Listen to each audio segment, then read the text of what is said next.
recording. Meaning being recorded. Here we go. Welcome back. to Speaking the Game. I'm your host, all right, with my closest friend, one of my closest friends, Coach E. Hey. Elite. How you doing? I'm good. Blessed and highly favored, like always. Yourself? I'm living. So, that's a blessing in itself when you can say that you're living.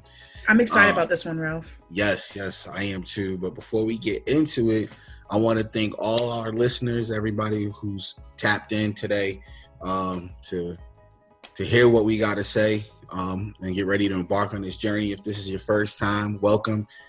If this is your multiple time coming, we definitely appreciate you. Thank you. If you haven't yet, make sure you hit that subscribe button. Make sure you leave a comment. If you don't agree, if you do agree, definitely leave a comment with us. We definitely down to listen. And also follow us on our handles, our Twitter handles, and, we can get into it. So where we starting? It's the final dance. So save the last dance, right? Do my little cha-cha over here. I really like this. So we're going to talk about these two episodes, or we're going to talk about the whole recap as a whole? Because, I got little touching points here and there. I'm saying like this, what we can do. Let's do what we've been doing, because I think we find a way to mix and mold both of them. And we have certain points that we both take or have taken away from it. So I'm all about that. So, okay. Biggest takeaways from this week, Ralph. What you got? Because you always make me go first. Wow, that's crazy. So you gonna switch it up at the last dance? That's wild. It's the last dance. Well, I got a lot of takeaways. So let's get it. Here's a couple of things that I appreciated. Jordan always wanted to smoke. He didn't matter who you was, where you were at. He always wanted to smoke. So that was, at this point, we all know that, right? Like, we all know that's the one thing we know about Jordan is that he wanted to smoke. Aside from that, things I do want to touch on was Jordan talked about the gift of being present. Now, that's something that in Phil Jackson's book, he constantly spoke about. If you know a little bit about Phil, he's huge on Buddhism. Mm-hmm. And what Buddhism and even Hinduism, for the most part, when it comes to meditating, is getting in the now, getting out your own head about the past, the future, but just think about the task at hand. Mm-hmm. Phil Jackson would have his team, and you kind of heard Michael say it, get out that, get in this Buddhism-ish, get in the now. He would have his teams meditate and focus on the stretching, focus on just their breathing, focus on whatever task at hand. So that's that's one of Phil's biggest philosophies. And I think that's important because I know we talked about it last time when we revisited Jordan. We was talking about his leadership. And I think that's important that people miss. Even part of his leadership is that he was just always present. So what I saw, even with his leadership, was he was hard on you. And everybody hated him in the moment when he was hard. But boy, did they all love to celebrate. Didn't they? They really did. Like, I think in the celebration, it was in episode 10 when they had the champagne bottles. Mm-hmm. I saw Jerry, the GM, in there getting swayzy. No, that was every championship. Every championship you see, I saw him in there. You saw clips. Like, you could go back and watch some of those older clips. You'll see him on the bus. He was doing his little boogie. He was dancing. And it's like, I get it. What's funny is, like, they showed the scene when everybody walks back into the bus and everyone's super excited. And Jerry walks in there, sits in the front seat. It's just like, woo, like as if he just played the whole damn game himself. But back to Phil Jackson on that exact same scene. Phil Jackson's like, that was so nice. Like, he just sounds like he looks like he's like on a very long trip. Yeah. Trip inside. The journey of life. That's his journey of life. And like, that's one thing, we seen a lot. We got to see Phil outside of Chicago, So for us, a lot of it is hindsight because it's like, all right, well, what you notice is Phil being present because he didn't do the same thing twice. He might, and Phil used the media against Shaq and Kobe. He did. Like, he also used it. So, like, coming out, he also used it against his own team. Yes, all the The time. the very last scene when they show Michael Jordan the clip of the owner talking about what exactly is going to happen. Mm-hmm. The owner's like, I spoke to Phil. Phil said he ain't come back. It ain't happening. So I asked Michael, and Michael just, kind of falls in line like, hey, man, y'all said it's it. Phil said it's it. So I guess it was it. So I didn't think about speaking to it anymore. Like, so Phil Jackson told his whole team, this is it, man. I think Phil was just tired. No. They knew he wanted a new challenge, I think. Yes and no, and this is what Phil said, and I think even Michael said it, like, y'all could have nipped that in the bud in the beginning of the season. And you didn't. You let the story run. So if you let, so you, and I mean, we talk about management. We're going to talk about that some other time too, but come on, man. Like, you have the opportunity to say, nah, this is not what we're doing. This is because at the end of the day, Jordan was right. Because guess what? Who would have knew that the next season was going to be a lockout? So you got, I'm gonna sign you for that for this much. If Scottie don't want to, come on, man. Scottie gonna see Jordan, and Scottie's gonna go on. Scottie's gonna be like, you know what? I'm about that life. Yeah. What was another big takeaway for you? The present thing was huge. That was huge for me. I think they saved that. They definitely saved that instead of talking. I think that's why the last week it was all about the leadership, the cost of leadership, how his leadership was, so that it was like a setup. It was a setup. It was good. It was a good climax. Of course, the depth of the Jazz and the depth of the Pacers. Back then. We talk about my team right there. Growing up, my brother loved, like, I'm always been a Magic fan, but we always have teams outside the Magic because sometimes even locally. You've been a Laker fan for a while. It's because of Kobe. Okay, let's just pipe that down a little bit. But like my brother, being a Laker fan. My brother, he loved New York, and I really, really enjoyed Indianapolis Pacers because we really didn't rock with Michael Jordan like that because our dad liked him so much. My dad hyped him up. We're like, man, get this old man out of here. Now, we knew Michael Jordan was the man, right? But we just wanted to be, we're so competitive. We wanted to choose a nemesis, but our teams kept losing to him. So I love that Pacers team, man. Nah, that Pacers team was deep. And it says a lot because they had two Hall of Famers. One was at the end of his journey. The other one was basically Christopher Mullins. Yes, I love Christopher. The other one was basically in his prime. And what's crazy is that Christopher Mullin also played college basketball with Mark Jackson, who was the point guard on that Pacers team. And Mark we talked about Mark Jackson a couple episodes ago on how I feel about him, how I feel like he should be a Hall of Famer as well. But he gets penalized for longevity. But aside from that you had Dirk McKee, you had Rick Smits, who was at that time one of the top 10 centers in the league. Jalen Rose. You had Jalen Rose, who at the time, now this is a Jalen Rose that just transferred over to small forward. He was a point guard. He was a point guard in Denver. Denver drafted him as a point guard. He was a point guard in Michigan. So this was his first time at small forward under Larry Bird, who was an exceptional coach. He actually was. He was an exceptional coach, and not too many great players could be good, like great. Jalen Rose speaks about him a lot because Jalen Rose says that, outside of Magic, being from Michigan, Larry Bird was his guy. And he speaks about a lot. Like, Larry Bird was a very good coach. He would just rather be on the farm. Which is understandable. Like, it is completely understandable. But then you also got to remember they also had the Davis brothers too. When you had they had Antonio and Dale Davis, who in their own rights were monsters. So when you look at that Pacers team, like, they had horses. Yeah, they had dogs. Like, that just tells you how much of a dog Jordan was, and then also how Reggie referenced Jordan. I just call him the Black Cat. The Black Cat, Black Jesus, or Black Cat? Black Cat. Like that Black Cat. Like, so it's like, yo. So I'm gonna bring something in that we spoke about. That I texted you about. I'm just gonna say it here. We're not gonna stick on it. I like Reggie. I like them dudes that can talk that junk, who might not look like they are about it. Yeah.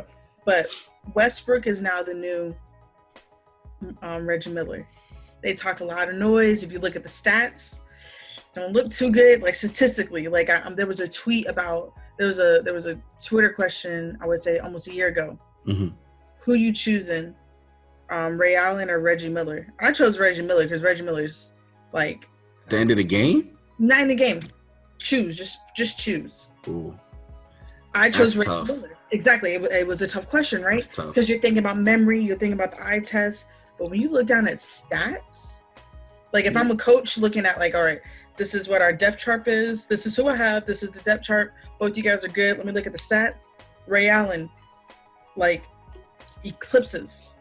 But pound for pound, all right, because Ray Allen could go get his.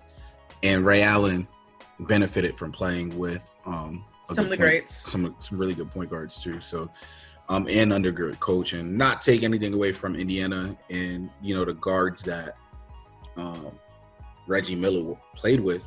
But what I look at is Reggie Miller next to Allen Iverson is pound for pound one of the best for his size. And they'd be like, well, he's 6'7". Yeah, but he was like maybe 170. Maybe 170. On a great day. That 170 preseason. Yeah, like because he turned 165 during the season. Yeah, like he was maybe 170, but he was strong. He can go get it, and he fought.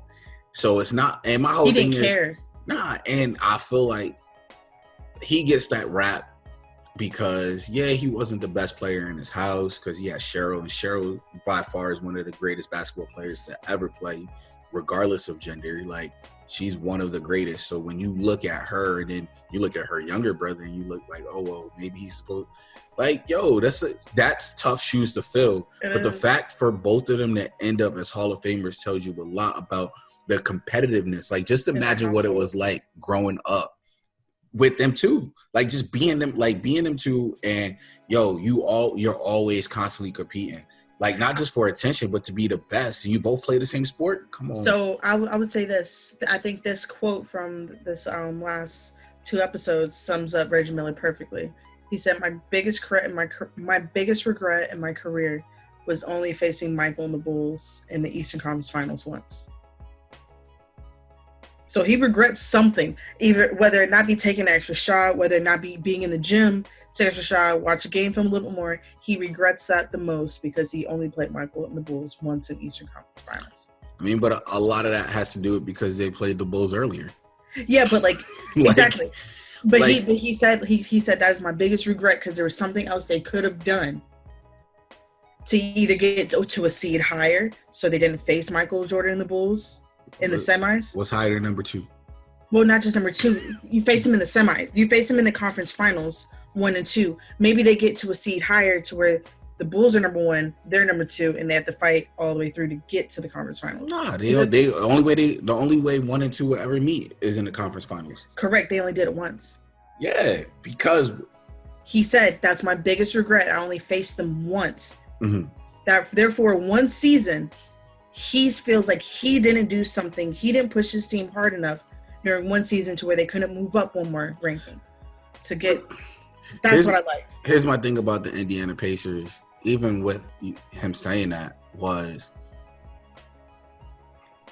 95 to 98, 99, they were hands down top 5 team in the league. If you put them in the West, I think that they're one of those teams that could have ran with the teams in the West, but they could have grinded with the teams in the East. They were basically the last of a dying breed. Them, Miami at that time, who had Tim Hardaway and all of those guys, and then the Knicks. So the Knicks was coming off of what they once were, and then you have Indiana. And Indiana, honestly, if there's no lockout, there's a case that Indiana's team stays together. Indiana doesn't overpay Austin Crozier.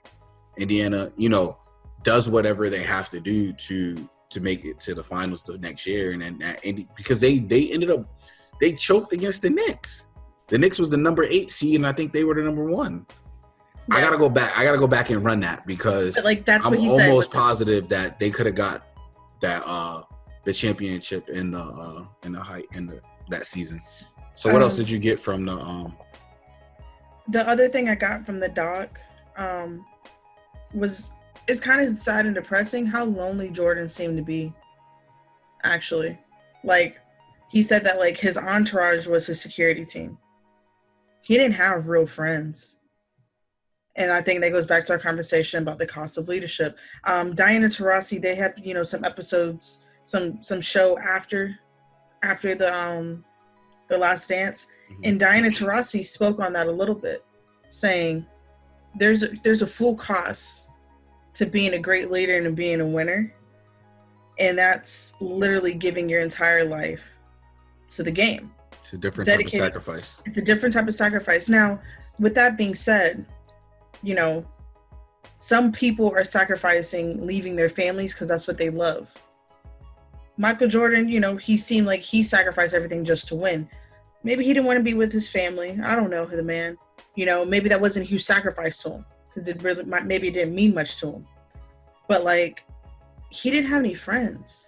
His friends was his manager. His friends was his security team. His best friend when his dad passed was the head of his security. I won't say that he didn't like his family, and the reason why is because if you look at all his kids, every single one of them have a deep adoration for him. They speak highly of him, so he had to have been a great father. Or a good father. I think that was missed, but I think we seen a lot of that in the conversations that he had with Kobe, as far as how Kobe handled certain things. And I think that's probably why Kobe was very adamant of always having his kids, or at least his daughters, with him, especially post, near the end of his career. His wife was, post what happened, his wife was always at the games with him. You saw them out and about.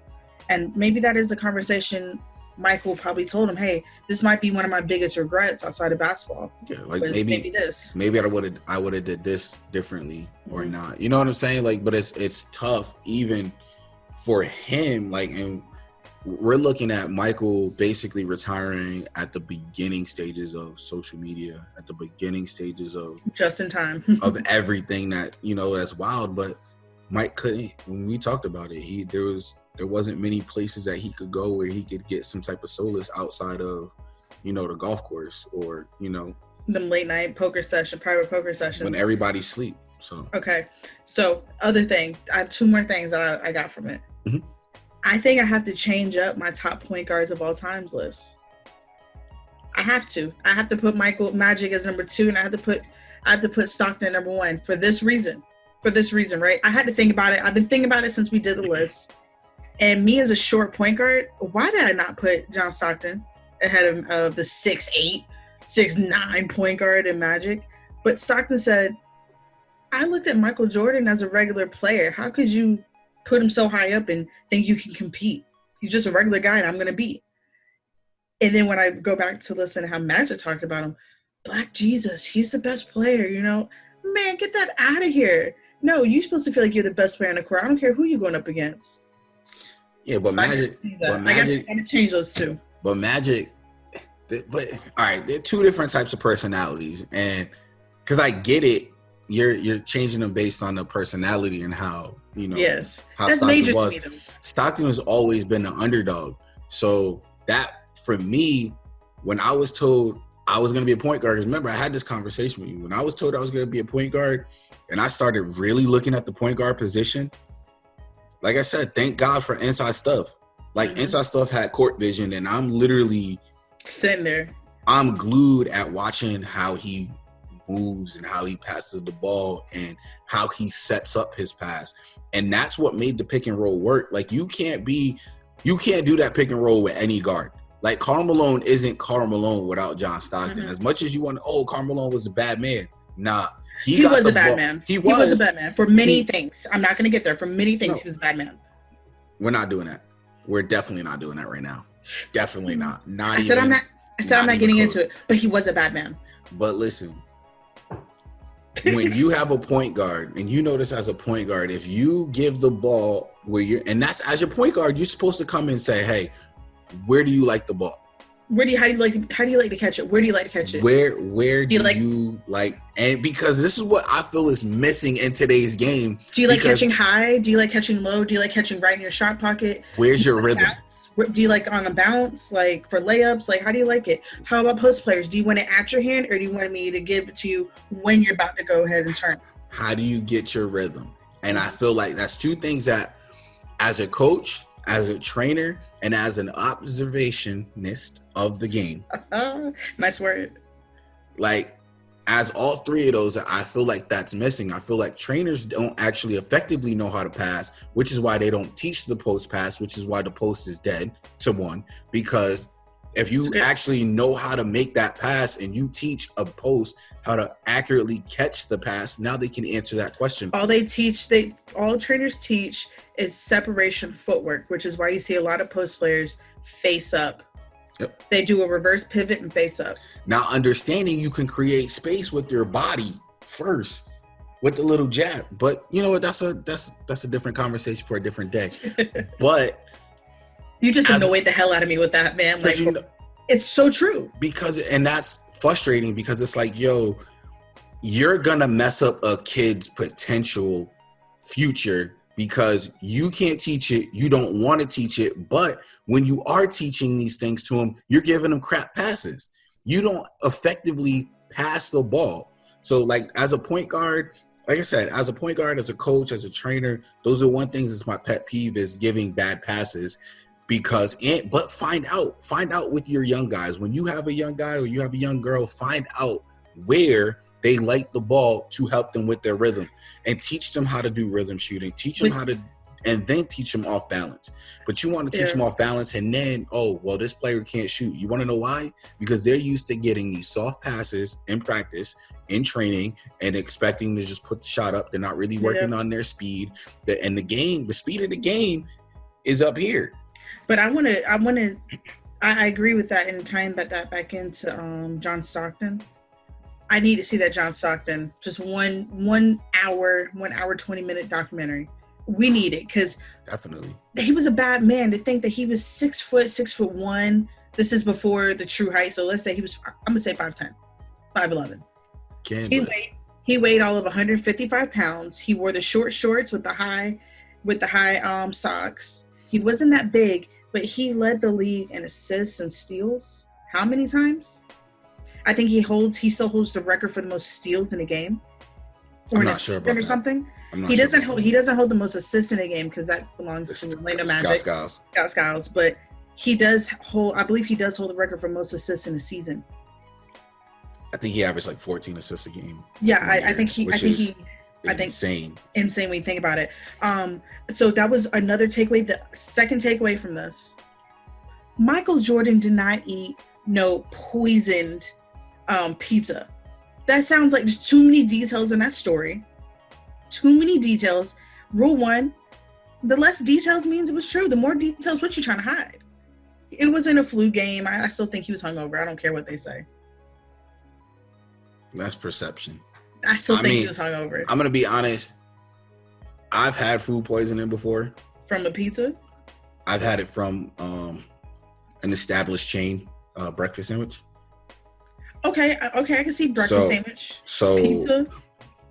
And it was on me because I continued to eat it. And I was like, yo, why is this cheese like the way it is? And I was like, yo, this cheese not even melted, blah, blah, blah. But come to find out, 3 hours later. So that story that I just keep I watched it twice. It don't make sense. Here's what amazes me about the fact that it's food poisoning. Okay, let's go. This man never pulled a Paul Pierce. Oh, pick me up, wheelchair me off. I pooped in my pants. Yeah. I pooped in my pants. He was just throwing up. And correct. So and anybody who had food poisoning knows it goes out any and everywhere it can. Any hole, any orifice. So like he says, I was just throwing up. Boy, see, I had my list. I had my list of things. 1, when you food poison, it comes out of any way at once, right? Mm-hmm. When you are hungover, it only comes out one way. Only one way. 2, he put in IVs. Okay, if you have to get hydrated, I understand that, but the dude was still hungover. To flush it out. He was still hungover during the game. And then somehow halfway through the game, near the end of the game, he started a little bit alive. Yeah. He was getting out the hangover. See, because here's my thing with food poisoning. This is why I can like, oh, you know what? That makes sense too with food poisoning because, listen. Okay, I got a good one for you after this. Let's go. Like I said, I ate it for breakfast. When did it kick in? 10 o'clock. At night? Like within 2 hours. No, within 2 hours. It kicked Quick, in. right? Within 2 hours. Which, if you do the math, he called Grover early in the morning. So he was done basically all the day, like for the most of the day. Well, guess what? When I had food poisoning, I was done for basically all the day. And you're talking about he ate at midnight. So for me, it wasn't until about 7 or 8 o'clock at night when I could even think about food. Okay. But check this out, right? He said he ate like at 12 o'clock at night. Mm-hmm. He had some friends over, some boys, some of his teammates over. They ate without him, so he got mad. So we ate pizza. Mm-hmm. 5 dudes came to deliver the pizza. One, that's weird. But when you think about it, you're not really in Salt Lake. You're in a little city outside of Salt Lake. You know you're delivering pizza to the... But you got to think about the times. So you're hype, right? So everybody's Michael Jordan. Or Dennis Rodman. Or Steve Kerr or Luke Longley, right? Like, either way, you're happy. So, okay, I got that part. But his story changed even within the documentary. He said, when I woke up that morning, I just started throwing up. His mama said he was throwing up all night. No, y'all need to get together. No, but Tim Grover even said at 2 o'clock in the morning, he called him. So, like, in the doc. So, at the same time, I'm like, yo, to me, it adds up. I'm not going to fight this man. If he did it on a hangover, that just made it even worse for the Jazz. Like, bro. But if he was poisoned, like, I don't put that past Utah. I'm sorry. I don't. But this is the thing. Why didn't they just come out and say that instead of saying in the media? At the time, they're like, it was a flu. He said. Because they didn't know. They didn't know, and he wasn't going to be like, oh, I ate pizza, because he wasn't going to try to put that on the city of Utah. So Utah wouldn't have been able to live that down. Man, they're known as one of the most racist places for NBA teams going to. I know, and I really wasn't going to have that conversation right now either. We ain't having that conversation. I just need to make that statement. It was just a statement. But I feel like that's probably one thing that why Jordan wanted to win in Chicago so bad, because it would have been bad. He never had his kids there when he won a championship. And that's why his wife wouldn't allow those kids to go to Utah. She would not allow them in Utah. It wasn't because he was going to win the championship or anything, but Smart. It was literally because of, and they know as a family that was their worst city that they didn't want to go into. Mm-hmm. Another thing that I really want to touch on that Jordan mentioned earlier in the doc, and it made sense at the end, and that's, everybody talks about the infamous push-off, but he started out saying, listen, I know how Byron Russell plays defense. Oh, the guy was already tripping. So understanding, this is what I want people to understand. Because when you look at a dude like Patrick Beverley, or you look at a dude that's considered the best defender or a good defender, I know what I look at in film. And that's why when media says, well, this player is a really great defender, I question it. Because I'm like, yo, this dude don't even guard the best player in crunch time, let alone majority of the game. And there's a player that we can say that everybody says is the best defender in the league, on-ball defender. And I'm like, yo, where? No, he's not. Because I can name a handful of times where he's not guarding the best player that plays his freaking position at the end of the game. Hot take, personal best defender in the league when healthy. 2 of them, Paul George, Klay Thompson. They guarding the best player on the court at all times. I wouldn't be mad at that. I won't say Paul George for the simple fact that you know how I feel about Paul George's defense, especially when, again, like, he wanted out of Oklahoma as soon as like the playoffs started, and it had nothing to do with Russ. He did not want to live in Oklahoma. I think a lot of it had to, why re-sign him? That was stupid, because he could have signed back. He could have signed with the Lakers like he's planned on doing. Oh, but all of a sudden, I don't have it in my heart to do it. Come on, bro. Don't worry about it. Anyways, but you're right. But let's get back to that. How Jordan was guarded. He said, "Hey, he guards on the balls of his feet, so I know if I just do a juke a little bit, his whole momentum's gonna shift." And I'm like, "Yo, Michael Jordan carried that for 3 years. Carried it for 3. Like, as a defender, this is how I know." You didn't do your job as a defender because you did not study Jordan's moves. Mm-mm. Because if you study Jordan's moves, he got fakes, he got all of this, but you'll be more likely to be grounded especially at that stage of his career, you'd be more likely to be grounded to just meet him out of position versus riding with him. Yes. So it's like, okay, how many players study defense? Study how the top defenders play defense. None of them. No. You know why I know? Because I care about Patrick Beverly. I'm Kevin Durant. I'm Kevin Durant. All right, cool, KD. I get it. Like you have one of the best offensive packages in the game. But this is why Oklahoma couldn't get past Golden State when they were up 3-1. Because you did not study how the team was playing defense on you. Just like Jordan's IQ. The only things most players care about, how are they guarding pick and rolls, where's the help side coming from, and that's it. Yes. They care about the team defense instead of the individual defender. But in a series, that matters. Exactly. And that's why it was so important. Let me tell you how, when you think about Jordan's ability to think the game on both ends, he knew each player that was guarding him, he knew their weaknesses. And guys, that drains so much mental energy. Yes. Like as a coach, I didn't understand what mental energy does. As a coach, after a game, I felt like so exhausted mentally, as if I just played the entire 40 minutes of a college basketball game. So like the fact that he's giving everything he has physically, and then mentally you're just constantly, but he's staying within the now. Yes. So he's not thinking about the next player who's going to guard him or the next row of defense. He's thinking about that one defender and how he's going to get by them. He knows what he has to do to execute against that player, which brings me to what he did defensively in earlier couple 30 seconds prior to, because he knew exactly what play Utah was going to run. Isn't that crazy? I thought that was crazy that he said that. He goes, during the course of this whole season and last season, near the end of games, this is what they like to play.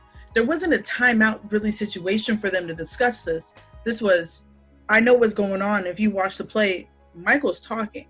So now he's able to, it's like a quarterback. It's like a quarterback or like a linebacker. He's looking, but he was able, if you look to clip, his mouth's going to just individual players, like maybe, I don't know exactly what he said, but little things I'm seeing is like Kerr up. He called, all right, so even in that clip, if you look, he was guarding, was it Hornacek or was he guarding Stockton? No, he was guarding Hornacek. Because that Kerr was guarding Stockton. So he told, all right, so Karl Malone set a flare, like not a flare screen, but he set a flash screen on Hornacek. Jordan went under that screen. Because he knew it. Because he told Rodman to play high. That was where the communication was. Rodman played Karl high. I think there was a timeout. Didn't he say, I ain't switching? He says, I'm not switching. No, he told him, I'm not switching. I know it. I'm not switching. But he told them not to switch. So they canceled the switch. So when he's going down, he said Rodman plays Karl Malone high. Now let's pause it real quick. As a coach during that situation, you're telling your team switch five switch. That means 1 through 5 switch. Because during that time, if you do get stuck, if you do get caught in the screen, you need to quickly switch and recover. So the fact that Jordan says, no, we're not doing that because that's what they expect is going to happen. That's what they want to happen. Keep going. So with Rodman playing high, the way Kerr was playing defense, there was only one way for him to get the ball. And he made it tough. He made that pass tough. But what coaches, and we know this, we don't get baseline. No. Most coaches don't get baseline. The Bulls gave up baseline. For the pass, I've only had one or two coaches. I only had 2 coaches in my entire playing career that allowed giving up baseline. They weren't that smart. We were just very athletic, which is why the Bulls allowed baseline. But when you think about, Rodman was a great defender.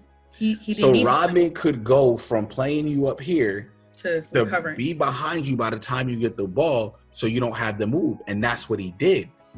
Now, the mistake that Karl Malone makes that most posts don't make, and he didn't because he always felt the D. When you're used to it, you expect it. Because Karl Malone was getting ready to make that move to the basket. But at first, he did go a little bit to the baseline because the baseline was open at first. And because he went to the baseline, Michael Jordan was able to just do.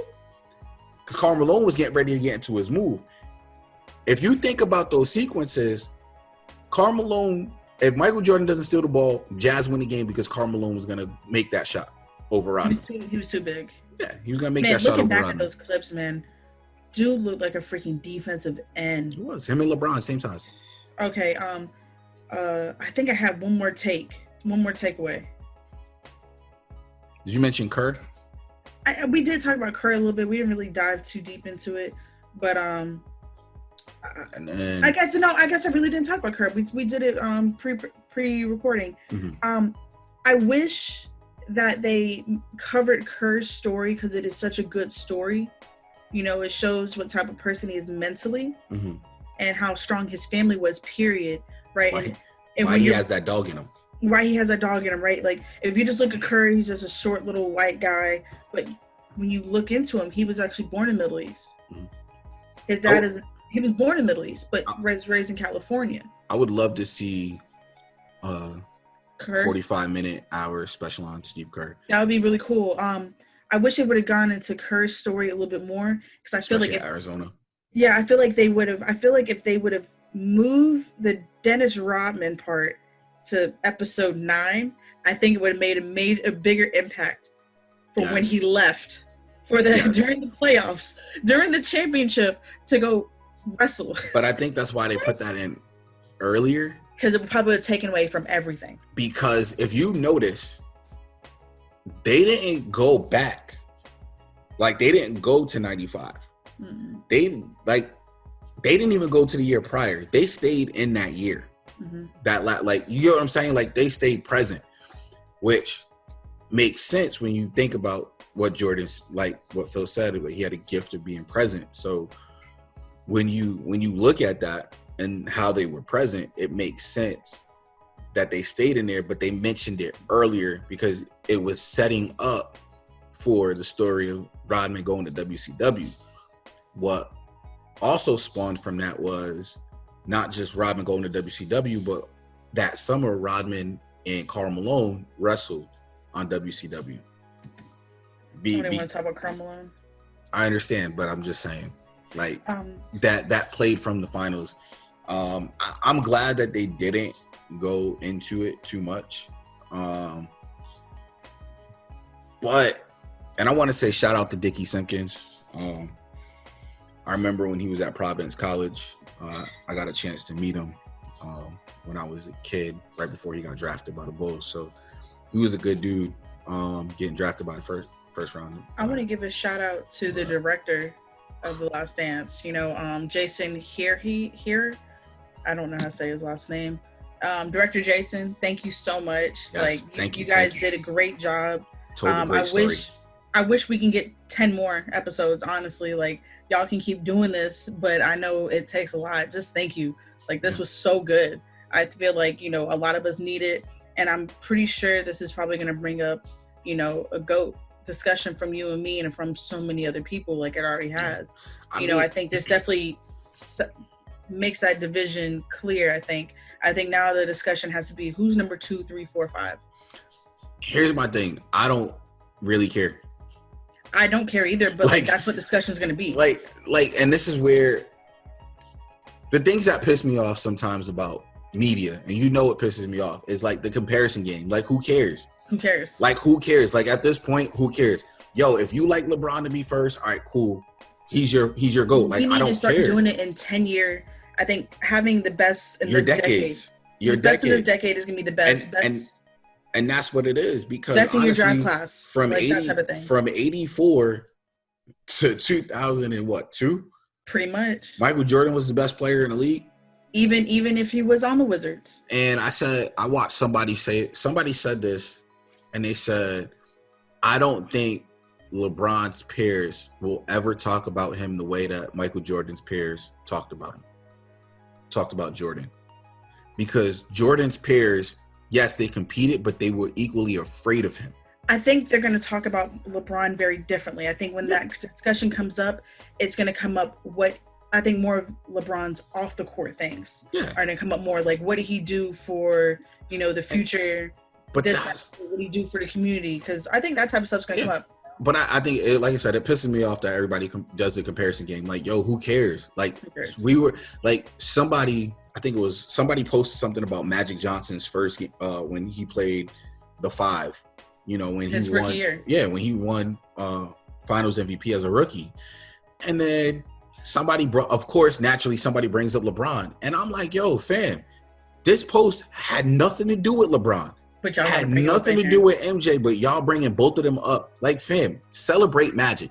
That's what it is. Celebrate the people that came before. Stay in the now. Yeah, like, and and I'm going to say this, and I'll say it right here. The reason why I dislike LeBron on many levels is the fact that, and LeBron talks about it early in his career, I have this God-given ability. Yes, he has God-given ability that his work ethic doesn't necessarily match when you consider the skills that he has. It's funny? Bleacher Report, Game of Zones, this last episode kind of went into that a little bit. Like, yeah, I got it. I can do it. Yeah. That kind of went into it a little bit. But I'm not like, I don't think LeBron needs to be defensive of who he is. But the fact that he self-titled him, he named himself the chosen one. He named himself the king. Yo, fam, if you study any type of history or you study any type of medieval time, what usually happens to the king? Head gets cut off. Or, but they're not the ones fighting. Mm-mm. So at some point, you got to make that choice. Like, I don't care if anybody calls him the GOAT. Like, yo, he could be your GOAT. That's cool. Michael could be my GOAT. Oscar Robertson at one point was my GOAT. You know what I'm saying? Like, who cares? Like, I'm not judging you on how you choose who your favorite, because it's all going to be opinion based. But don't get mad at me when I tell you the reasons why I'm picking this person over this person. I'm not saying I'm picking this person because I want you to pick this person. Like, nah, I picked this person because this is how I see the game. Michael Jordan was never my favorite player. I got a question for you on this last thing. Mm-hmm. All right. What is your take on Scottie Pippen always being injured, which is why he signed that 7-year deal? Like, I swear, like, every single episode, they talked about a new injury with Pippen. My thing with Pippen, and injuries happen. I talked to my mom about this morning. We've played. He didn't like Scottie. We played with migraines. We both played with injuries. The back is one thing that I will never criticize anybody for. I've never experienced that, but I know it sucks. Only because there's different levels to back pain and playing with back pain and different type of stiffness. Nowadays, it's a lot easier than it was back then. We mentioned that earlier as far as the injuries with Jordan. Like, yo, injuries back then sometimes could be career threatening. Like, and now they're like, oh, it's only a 2-3 week. Yeah. ACL injury in the 80s, early 90s, man. You're done. And you're done. You're not coming back. Now you come back with more bounce.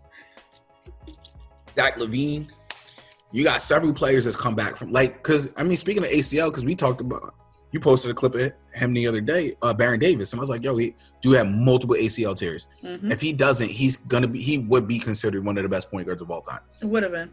Like, people forget that he actually was a point guard because of how crazy his bounce was. Yeah. But some people forget. They think he was just like a wing. I think because he was out there dunking. I think he had 2 ACL tears before he even got to the league. Crazy power. Because of how high he was jumping. Crazy power. Fam. He could have been. He didn't care about his body. He probably would have been one of the best guards to come out of. I think he came out of Oakland, so I think he would have been one of the best guards to come out of Oakland, which says a lot because that's Gary Payton and Jason Kidd you're talking about too. Like, I think he was the next in line for them from those guys. Arizona? Yeah, he's technically from Arizona, but he was a Philly kid too. His dad, Henry Bibby, played for the 76ers. I didn't know that was a pro. But like, overall, man, this was great. I didn't know that. Two generations. This was great. I can't wait for you and me to dive into like the next thing. You know, there's a couple other documentaries I saw, you know, on the interwebs. One I did check out that we'll talk about, you know, It's in the Water via KD. There's a couple other coming out. Like, I can't wait to keep diving into topics like this. There's a one on, I think, I forgot the name of it, but I gotta go back and I think next episode I'll explain it or I'll bring it up. Basically, they talk about, it's basically growth in basketball. I don't want to dive too much into this because I know this is actually going to be one of our topics on like our next show and stuff. So, but I do want to say Sebastian got his, right? Marbury has his out. His is out now. Kid from Coney Island. Like I gotta watch that. I Marbury is one of my favorite point guards, so I definitely want to dive into that. I just been trying. I don't want to watch nothing Dwayne Wade is making. I don't want to watch nothing. He's trying to do something on the second dream team. I don't want to watch that crap. No, on the Redeem team. That's not the second dream team. That's okay. We got Dream Team 2 and Dream Team 3, and I think never mind. I'm not gonna go into that. Yeah, I ain't watching this. But we got a lot of stuff that we're gonna be able to talk about. It's been great. It's been Gucci. It's been good. It's been grand. Do you got anything you want to share before we close out? Not a thing. All right. Well, I just want to thank you for spending time with us as we open up that curtain up to our conversations that we usually have about ball. If you want to speak the game with us, you can follow us on Twitter. Not only that, drop a comment, hit the subscribe button, hit that notification so every time one of these are released, you can join into that conversation as well. With that being said, make sure you share it with your friends, get in on a conversation. We also have something great coming up in the near distant future. So so be on the lookout for that. Those that support us and continue to look and continue to watch our episodes, we definitely appreciate you. We want to shout you guys out. Thank you so much. Those that spent the time to leave a comment or just hit us up on Twitter. We might have a little group chat thing opening up pretty soon too as well. So be on the lookout for that. If you want to get down and have some of our conversations that we do have, we are looking to start that community up. Until next time, y'all be great. Be easy.